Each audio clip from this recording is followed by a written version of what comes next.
Hey folks, it's been a while since I've done an update on the bus project, but I left off last fall. I mentioned I wanted to get ceramic tile put down in the bathroom area. I did get that done last fall before it got too cold, and haven't got much chance to work on it this winter, but now it's early spring and you can see I've put some paneling up on the walls and where the bathroom is going to be.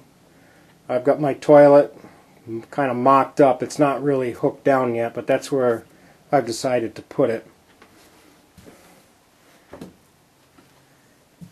The bedroom is very close to being done. I just need to run a few wires, hook a few things up. I gotta put my lights in. I decided to go with some electric baseboard heaters. Well, actually just one on this side. In case I'm at a campground and I've paid for electricity, I might as well take advantage of that. I've also taken the beds out of the mocked up bunk area, and I've paneled the head and foot walls.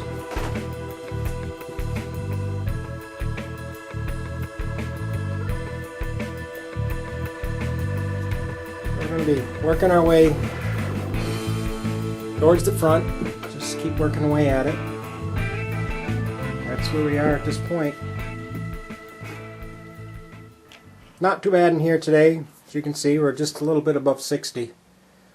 It's cold outside today. Last night it was in the mid-teens. Right now it's probably around 30 or so.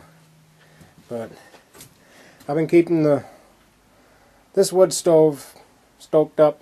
Keeps it pretty warm in here, as you saw. Last year I used this potbelly, and I had to cut my cordwood in half. I usually just take what I have for the house and cut it in half and put it in there. I was hoping that with this stove I could just use my cordwood as I got it for the house, but this is really a coal stove, and the firebox is kind of shaped like a little funnel, and I still have to cut it in half. So I haven't really gained much. Probably be looking for something different. I might end up going back to the potbelly. I like the looks of the potbelly, but it just doesn't have the mass to heat up and radiate as much heat as I like. But I'm hoping once I get everything insulated, and once I get this front of the bus tightened up, you know, those front doors don't close very tight, it might be a little easier to heat it. My son gave me these captain's chairs, and I've spent the day out here today just putting them in place, getting them situated where I think I want them. I have these two here in the salon area, and I've got one up front for the driver, and I've got my sofa about where I want it. I've got to make a platform to put that up on. And when I put the floor in, I left the original rail, you can see in the floor right there, that MCI used when they mounted their seats. And that's going to come in real handy when I permanently mount these captain's chairs in. Also, I'm going to use that rail to mount the sofa into the bus. And also there's points along the wall, you can see right there, that I can also use in conjunction with the rail on the floor to mount my sofa. I'm also going to use those mounting points when I build the dinette that is going to go right in this area here. And that'll be real nice. It'll give me a nice solid mount for my seating instead of just, you know, bolting or screwing to the plywood. So that's where we're at. If I don't use this wood stove, I actually can get another seat in here, right where the stove is, and that would be nice.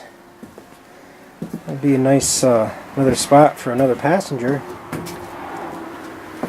I don't know, that's going to be a tough decision.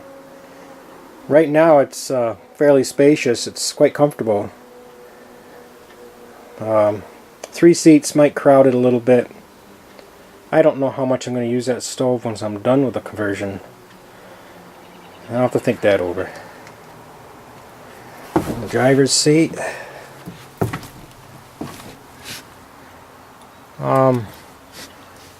These chairs, they do need reupholstering, but you know, they're really not that bad. A little dirty. I could probably just shampoo them, clean them up for now. But I have upholstered these chairs in the past, so they're kind of a pain. They're not really a pain because they're difficult to upholster, but just because the quality of them isn't the greatest. But if I do reupholster those, I might do a video showing how to go about it. So anybody out there that's interested in maybe not doing the job yourself, but just knowing what's involved, it might be interesting for you. And I'd like to get my floor finished, but unfortunately I can't just lay the floor because I want to use the original MCI mounting points for my seating, so that means I have to have all of my seating built and arranged and in place exactly where I'm pretty sure that I want it, so that I can get to that after the hardwood floor has been laid down. So I guess my next order of business is to build a dinette and to build a platform for the sofa. Then once I get all of my mounting points ironed out, then I can go ahead and finish the floor.